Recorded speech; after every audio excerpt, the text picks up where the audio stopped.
ঢাকায় সিনেমার দর্শকপ্রিয় অভিনেতা শাকিব খান তার সিনেমা বানায় দর্শকদের বাড়তি আগ্রহ বলা চলে প্রায় এক যুগের বেশি সময় ধরে ঢালিউড ইন্ডাস্ট্রিতে রাজত্ব করছেন তিনি। অন্যদিকে বিজ্ঞাপনচিত্র ও নাটকে অভিনয় করে খুব অল্প সময়ের মধ্যেই দর্শকদের মনে জায়গা করে নেন সাদিয়া জাহান প্রভা।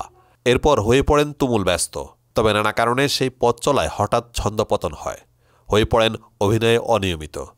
দুজনেই ছবি অঙ্গনের হলেও তাদের একসঙ্গে কখনো কাজ করা হয়নি। তবে শাকিব খানের সঙ্গে একটি ফটোশ্যুটে অংশ নিয়েছিলেন প্রভা। সম্প্রতি এক সাক্ষাৎকারে এমনটাই জানালেন এই অভিনেত্রী। প্রভা জানান, শাকিব খানের সঙ্গে একটি ফটোশ্যুট করেছিলাম। তিনি সামনে থেকে দেখতে এত সুন্দর যে আমি তাকে সরাসরি বলেছিলাম, আপনি অনেক সুন্দর।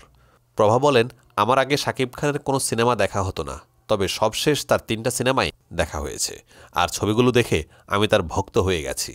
এ সময় শাকিব খানের কাজের প্রশংসা করে এই অভিনেত্রী বলেন, শাকিব খানের এফোর্ট আমাকে মুগ্ধ করেছে, বিশেষ করে রাজকুমার সিনেমা, যেটা দেখে মনে হয়েছে শাকিব খান অনেক পরিশ্রম করেছেন। ভবিষ্যতে বড় পর্দায় কাজ করতে চান কিনা এমন প্রশ্নে প্রভা বলেন, বড় পর্দায় কেন যেন আমার ভাগ্যে সুপ্রসন্ন হয় না। যতবার আমার কাছে বড় পর্দায় কোনো কাজের প্রস্তাব এসেছে, কেন জানি কাজটা আমার শেষমেশ হয়ে ওঠে না। তাই এখন কিছু বলতে চাই না, যদি আগামীতে কাজ করা হয় তাহলে সেটা তখনই বলবো। বর্তমানে মেকআপ আর্টিস্ট হিসেবে নিজেকে প্রতিষ্ঠিত করেছেন প্রভা। যুক্তরাষ্ট্রে অবস্থিত দ্য মেকআপ একাডেমি থেকে প্রশিক্ষণ নিয়েছেন তিনি। এরই মধ্যে সম্প্রতি দেশে এসেছেন তিনি। দেশে এসেই সাংবাদিকদের মুখোমুখি হয়েছিলেন অভিনেত্রী। প্রসঙ্গত 2005 সালে মডেলিংয়ের মাধ্যমে সবিজে পা রাখেন প্রভা। এরপর একের পর এক নাটকে অভিনয় করে দর্শকদের মনে জায়গা করে নেন তিনি।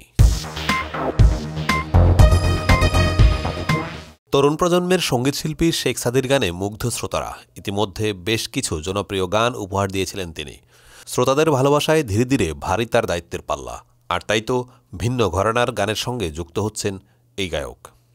এদিকে বেশ কয়েকদিন ধরে নেট দুনিয়ায় চর্চায় রয়েছেন পরিমণি ও শেখ সাদির প্রেমের গুঞ্জন।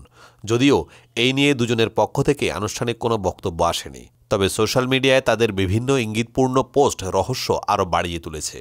সোমবার 10 ফেব্রুয়ারি শেখ সাদি তার ফেসবুকে কয়েকটি ছবি পোস্ট করে ক্যাপশনে লেখেন, I don't like girls anymore, I deserve পরি। সাদির দেওয়া স্ট্যাটাসকে ঘিরে ভক্তদের মধ্যে কৌতূহলের শেষ নেই।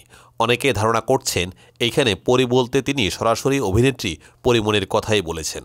তবে কেউ কেউ মনে করছেন এটি শুধুই কাকতালীয়, বা পরি বলতে তিনি আদর্শ প্রেমিকার কথাই বোঝাতে চেয়েছেন। তার এই স্ট্যাটাসের কমেন্ট সেকশনে অনেকেই সরাসরি পরিমণির নাম উল্লেখ করেছেন এবং তাদের সম্পর্কের বিষয়ে প্রশ্ন তুলেছেন। এইদিকে শেখ সাদির এই পোস্ট নিয়ে দিনভর যখন নানা চর্চা হচ্ছে, তখন শেখ সাদির নাম উল্লেখ না করেই বিষয়টি স্পষ্ট করলেন চিত্রনায়িকা পরিমণি।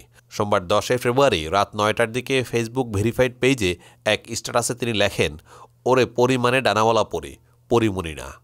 এইদিকে বিষয়টি নিয়ে সংবাদ মাধ্যমকে শেখ সাদি বলেন, তেমন সিরিয়াসলি কিছু ভেবে দেইনি। এরপরও সবাই যে এত সিরিয়াসলি নেবে তা ভাবতেও পারেনি। তবে এখন থেকে ফেসবুকে কিছু লেখার আগে অবশ্যই ভাবব। আমরা সহকর্মী, একসঙ্গে কাজের পরিকল্পনা চলছে, এর থেকে আর বেশি কিছু নয়। ক্যাপশন সম্পর্কে জানতে চাইলে তিনি বলেন, চ্যাটজিপিটির কাছে ক্যাপশন চেয়েছিলাম, সেখান থেকেই এই ধরনের একটি বাক্য পেয়েছি। তারপরেই জানতে চাওয়া হয় গায়কের কাছে, চ্যাটজিপিটি কি আপনার মনের কথা বুঝে গেল? হাসতে হাসতে শেখ সাদি বলেন, বিশ্বাস করুন চ্যাটজিপিটি বেশ স্মার্ট, কিন্তু বিষয়টি এমন নয়। তবে ঠিক প্রতিটি ছেলেই চাইবে তার জীবনসঙ্গী পরীর মতো হোক, পরীর মতো তাই লিখেছি।